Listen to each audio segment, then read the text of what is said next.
ದಲಿತರ ಜಮೀನಿನಲ್ಲಿ ಟ್ರ್ಯಾಕ್ಟರ್ನಿಂದ ಅತಿಕ್ರಮಣ ಪ್ರವೇಶಿಸಿ ಬೆಳೆದ ಕಬ್ಬನ್ನು ನಾಶ ಮಾಡಿದ ಸವರ್ಣೀಯರು. ಖರೀದಿ ಕ್ರಯ ಪತ್ರದಂತೆ ನಮಗೆ ಹಕ್ಕು ಬಂದು ಅದರಂತೆ ಸಾಗುವಳಿ ವಹಿವಾಟು ಮಾಡುತ್ತಾ ಬಂದಿರುತ್ತದೆ. ಸದರಿ ಜಮೀನಿನಲ್ಲಿ ನಾವು ಮೊದಲಿನಿಂದಲೂ ಕಬ್ಬಿನ ಬೆಳೆಯನ್ನು ಬೆಳೆದು ಅದನ್ನು ಅಳಿಯಾಳ ಶುಗರ್ಸ್ ಫ್ಯಾಕ್ಟರಿಗೆ ಸರಬರಾಜು ಮಾಡುತ್ತಾ ಬಂದಿದ್ದೇವೆ. ಆ ಬಗ್ಗೆ ನನ್ನ ಬಳಿ ಕಬ್ಬು ಮಾರಾಟ ಮಾಡಿದ ಪಾವತಿಗಳು ಸಹ ಇರುತ್ತವೆ. ಸದರಿ ಜಮೀನಿಗೆ ದಾಖಲಾತಿಗಳು ಸಹ ನನ್ನ ಬಳಿ ಇರುತ್ತವೆ ಎಂದು ಡಿವೈಎಸ್ಪಿ ಮುಂದೆ ಗ್ರಾಮಸ್ಥರು ತಮ್ಮ ಅಳಲನ್ನು ತೋಡಿಕೊಂಡರು. ಕಬ್ಬು ವಹಿವಾಟಿನಲ್ಲಿರುವ ನಮ್ಮ ಹೊಲದಲ್ಲಿ ಸವರ್ಣೀಯರು ಕೂಡಿಕೊಂಡು ಅತಿಕ್ರಮ ಪ್ರವೇಶ ಮಾಡಿ ಜಮೀನಿನಲ್ಲಿ ಬೆಳೆದ ಕಬ್ಬನ್ನು 3 ಟ್ರ್ಯಾಕ್ಟರ್ ಮುಖಾಂತರ ಕಬ್ಬಿನ ಬೆಳೆಯನ್ನು ನಾಶಪಡಿಸುತ್ತಿದ್ದಾಗ ಅದನ್ನು ಕಂಡ ಕುಟುಂಬದವರು ಚೀರಾಡತೊಡಗಿದ್ದರು. ಎಲ್ಲರೂ ಕೂಡಿ ಅವರಿಗೆ ಇದು ನಾವು ಖರೀದಿ ಪಡೆದುಕೊಂಡ ಜಮೀನು ಆಗಿದ್ದು ಖರೀದಿ ಕ್ರಯ ಪತ್ರದ ಪ್ರಕಾರ ತಮ್ಮ ಹೆಸರಿನಲ್ಲಿ ಉತ್ತರ ಬಂದಿರುತ್ತದೆ.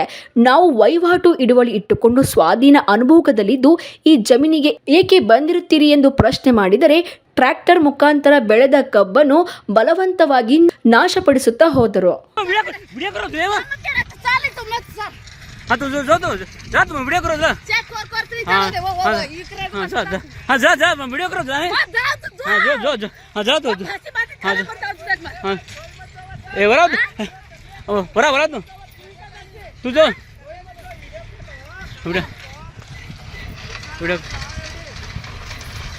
सारे हकाई करना कितनी इब्रानी है सारा अलगरा जो सारा अलगरा ये इब्रानी है जोर जोर ए तू जोर रहा है नहीं ओ कौन सा है तो देखो तू जोर नहीं ए साटा कर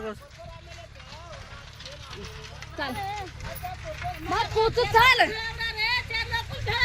तो चल साटा अलगरा हर के चल साटा हर को देखिया तो नहीं ये साटा अलगरा तो नहीं ಹೌದೇನಪ್ಪ ಬಸ್ಸನ ಇದೆ ಸಾಟ ಕಬ್ಬು ಹರ್ಗುದ ಅವ್ನು ಸ್ಟಾಪ್ ಮಾಡ್ತೀವೋ ಹೆಂಗಪ್ಪ ಇದು ಕಬ್ಬು ಹರಗ್ದ ಅಂದ್ರೆ ಹೆಂಗೆ ಬೆಳೆ ಹರಗ್ದಾನ ಏ ಅವ್ನು ತರಬ್ತೀವನ ಇಲ್ಪ ಭಾಳ ಬೆಳೆದಿದ್ದಿ ಮತ್ತೆ ಅವ್ನು ಕಬ್ಬು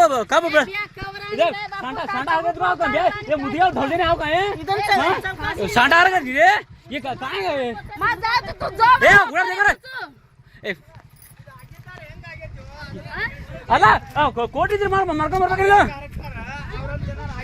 ಹಾ ಅವ್ರದ್ದು ಏನಾಗಿಲ್ಲ ಆಗನ ಆಗೋದಿಲ್ಲ ಬಾರೋ ಆಸ್ತಿ ಹೋದು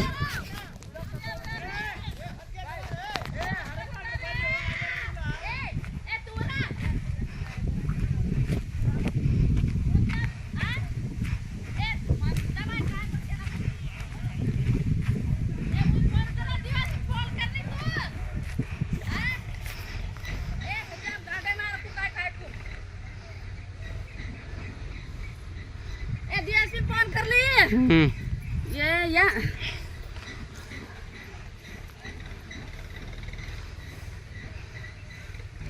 ए तू कर तू दिला तू फोन